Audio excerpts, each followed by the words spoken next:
Hi, friends. Good to be with you again. I hope you're all well. I am wanted to do a short follow-up video to the very not short video on continuing in the grace of God that I made last week.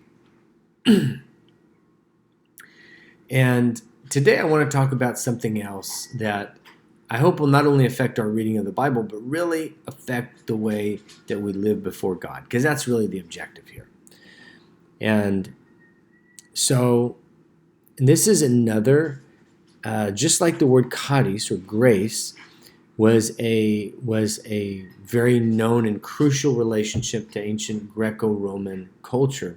So this next word was the bond, the appropriate bond that was very much at home within the patron and client relationship from the ancient Greco-Roman world. And this word is pistis, often translated in the New Testament as faith or believe. And I don't love translating it as faith. And that's because faith in everybody's mind, at least in the Western world, has basically been completely swallowed up into the idea of believe in the existence of something. Especially in our world where we have so many people around us that don't even believe in the existence of any God, much less the God of Israel and his Messiah raised from the dead. And so we can tend to think of faith or pistis as believing in God. That is the faith that the Bible speaks about. And Paul certainly didn't have anything like that in mind. Paul didn't know anybody that didn't believe in gods. Every pagan that he encountered certainly believed in the God of Israel. Why not? Every people group had their own God. Why couldn't Israel have their own? So when we think of faith, because we think of those ideas, it doesn't help us. And so I want to break down this very, very, very important part of that relationship of the patron and client. Pistis, faith, was the cohesive, was like the glue that continued that dynamic relationship of grace, giving and being received from patron to client. And so let's talk about first how faith is used sometimes. And I'm going to give you an unusual use of the word pistis. Without any explanation, it's used in a way that violates the way that we might think of it sometimes. So let's look at John 3, verse 36. Whoever believes in the Son has eternal life. That's pistis, right? Whoever believes. Whoever has pistis, or believing in the Son, has eternal life. But whoever disobeys the Son will not see life, but must endure God's wrath. Isn't that interesting that having pistis and obeying were like the same thing, and not having pistis and not obeying were two different things? So let's look at it here then. What is pistis? Well, like I said, it's still very much involved in that patron-client relationship. And within that, you had each party, both the patron and the client, were obliged to show pistis towards one another. It was the relational obligation, not just the practical one, but it's the attitude that they ought to have towards one another that would stimulate the appropriate action. And so, a better translation, like a general translation of pistis, might be trust, but then it has to get a little more nuanced.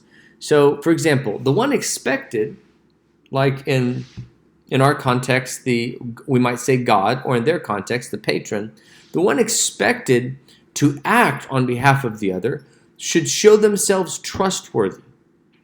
Because the client, after all, was choosing to come to them and not going to someone else. They must show themselves trustworthy. They are reliable, that when I go with good faith and a good attitude and with humility, I have no problem responding with kindness and giving grace.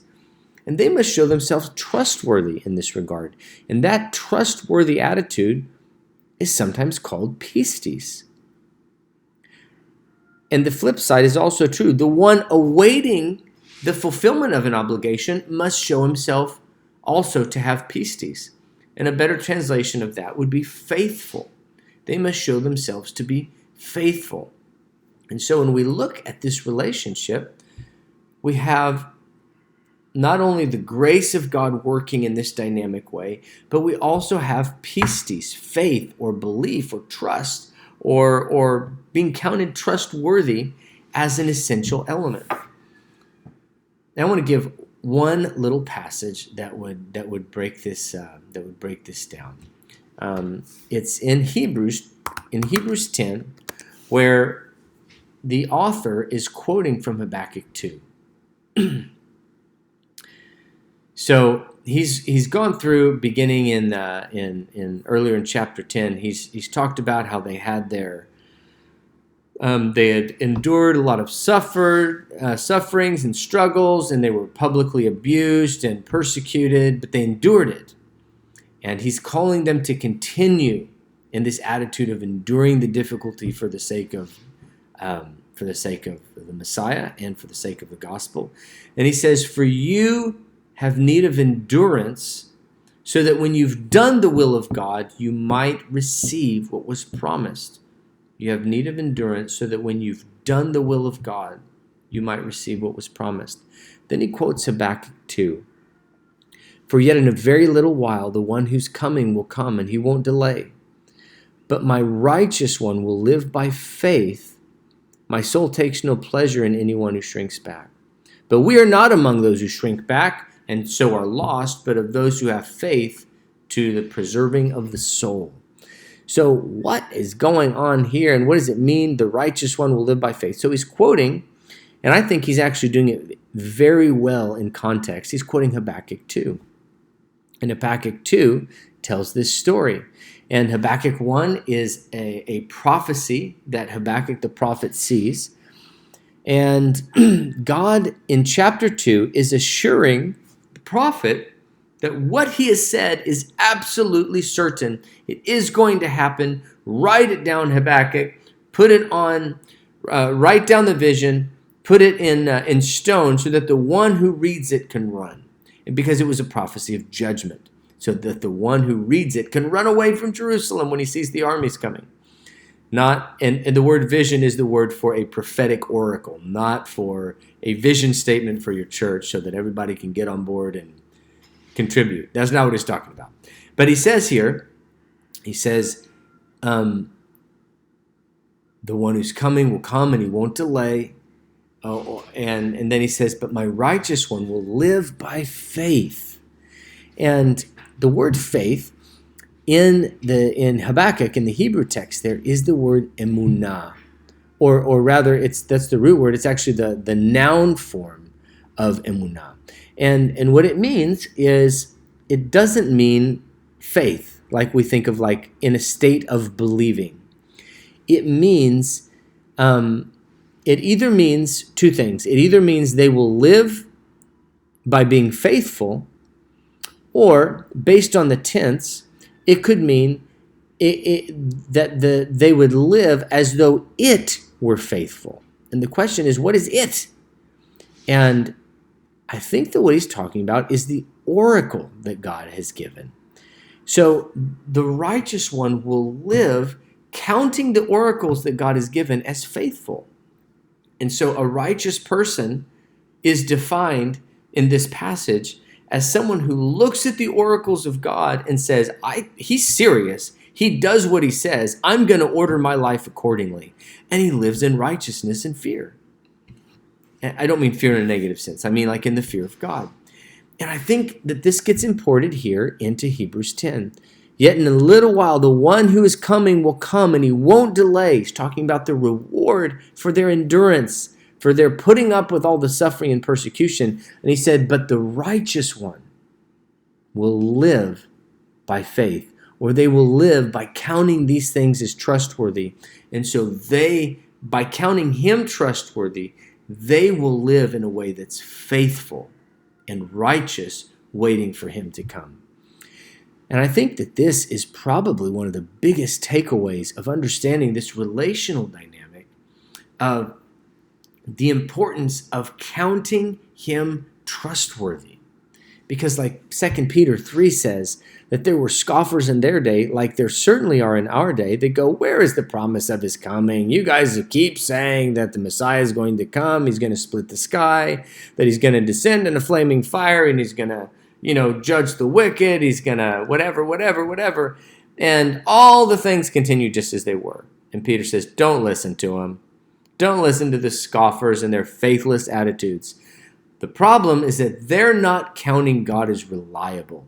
They're rethinking history and rethinking their own lives because they don't count God reliable anymore.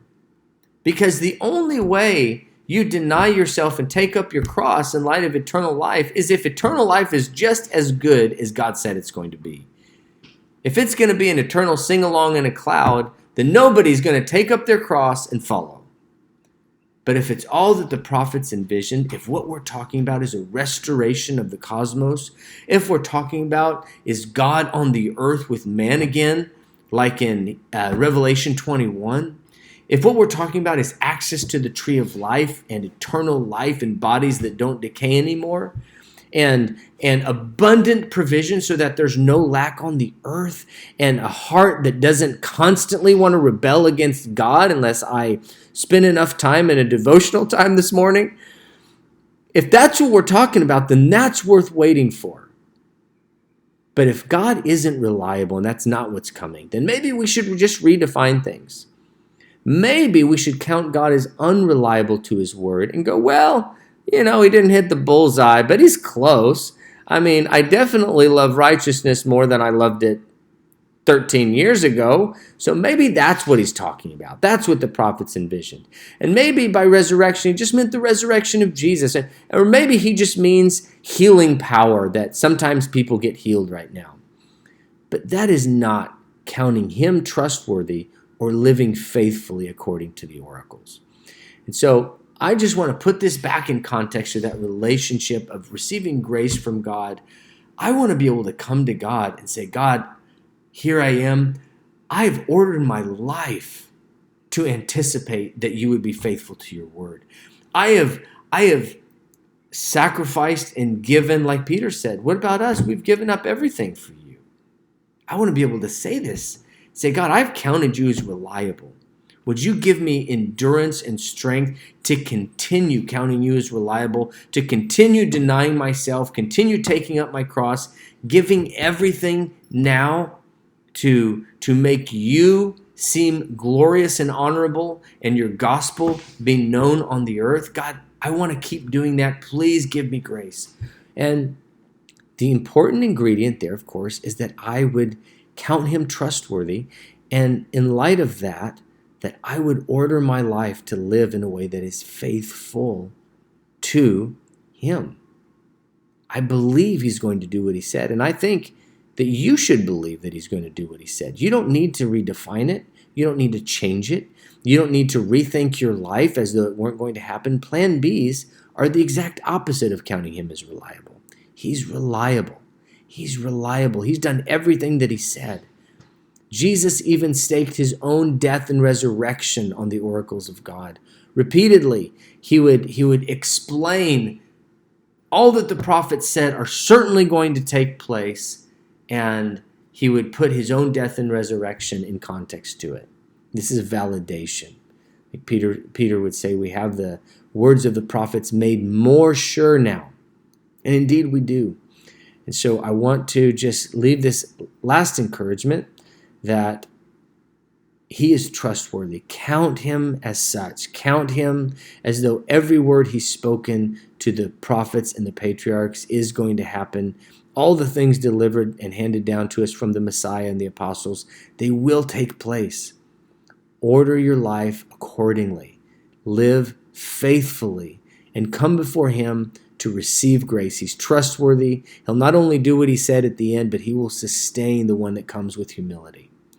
So that's kind of wrapping up those two things that I wanted to say. I just didn't have enough bandwidth to put them both together. That would have been a video. It's way too long. So anyways, guys, I pray these things are encouraging. In these times, they're confusing. They're confusing, and so much is militating against just having a simple reliance on God to do what he said. And I hope that this could be one little avenue that you could get grace and wisdom from God so that you can continue to maintain that relationship of coming before the one who's so willing to give you grace if we humble ourselves when we come before him. So pray this has been encouraging, guys. And as always, leave questions, comments down below. And may God's grace be with you. Shalom.